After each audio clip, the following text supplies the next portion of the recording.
Hi అండి, అందరికీ నమస్తే. నేను మీ లక్ష్మిని. Welcome to Tanumaitri. ఈరోజు వీడియోలో పిల్లలు ఎంతో ఇష్టంగా తినే ఈవినింగ్ స్నాక్స్ పోహాతో ఫింగర్స్ ప్రిపేర్ చేస్తున్నాను. చాలా బాగుంటాయండి, చాలా టేస్టీగా ఉంటాయి.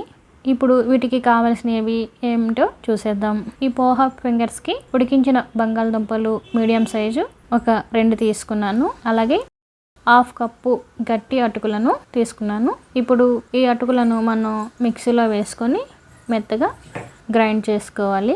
ఇలా గ్రైండ్ చేసుకున్నాం కదా, ఇప్పుడు వీటిని ఒక బౌల్లో వేసుకుందాము. ఈ ఆలు ఉన్నాయి కదండి, వీటిని మనం ఈ ఫోక్తో మెత్తగా మ్యాష్ చేసుకోవాలి.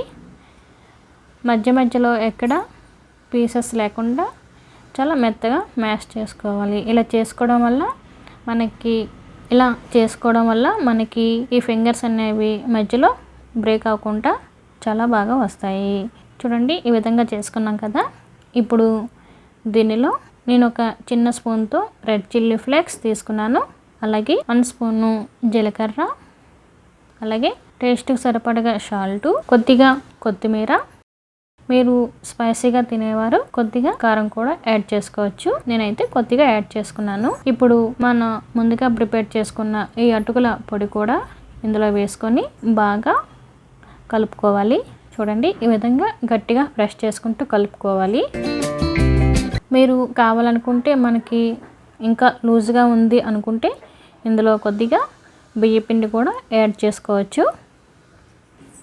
ఇప్పుడు వీటిని బాగా కలుపుకొని ఒక 15 మినిట్స్ పక్కన పెట్టుకుందాం. చూడండి, 15 మినిట్స్ తర్వాత మనకి ఈ విధంగా వచ్చింది కదా.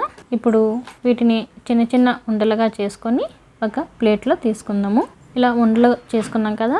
ఇప్పుడు స్టవ్ వెలిగించి డీప్ ఫ్రైకి సరిపడగా ఆయిల్ వేసుకొని ఆయిల్ వేడి చేసుకుందాము. ఈ ఆయిల్ వేడయ్యే లోపల మనం వీటిని ఫింగర్స్ లాగా చేసుకోవాలి. చూడండి, చేతితో ఈ విధంగా చేసుకోవాలి. ఇలా చేసుకున్నాం కదా. లేకపోతే మనం కింద అయినా ఇట్లా వేసుకొని గట్టిగా ప్రెస్ చేసుకుంటూ కిందనైనా ఇలా ఒకే షేప్లో ఉండే విధంగా చేసుకోవాలి.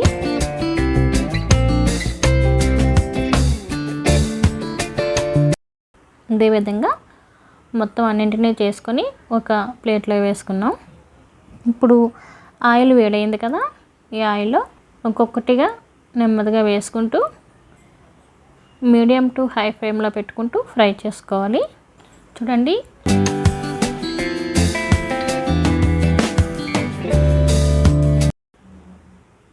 చూడండి, ఈ విధంగా గోల్డెన్ కలర్ వచ్చే వరకు ఫ్రై చేసుకోవాలి.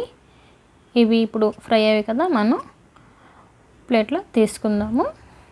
అదేవిధంగా రెండు వైపు కూడా మనం ఫ్రై చేసుకోవాలి. నెమ్మదిగా వేసుకొని ఇవి ఫ్రై అయ్యాయి కదా, వీటిని కూడా ప్లేట్లో తీసుకుందాం.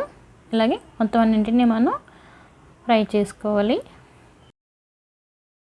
వావ్, చూడండి, చాలా బాగా వచ్చాయి కదా. పిల్లలు బాగా ఇష్టంగా తింటారు.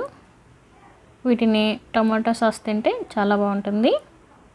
అలాగే మీరు కూడా ఒకసారి ట్రై చేయండి. మీకు ఎలా వచ్చిందో అన్నది నాకు కామెంట్ సెక్షన్లో మర్చిపోకుండా పెట్టండి.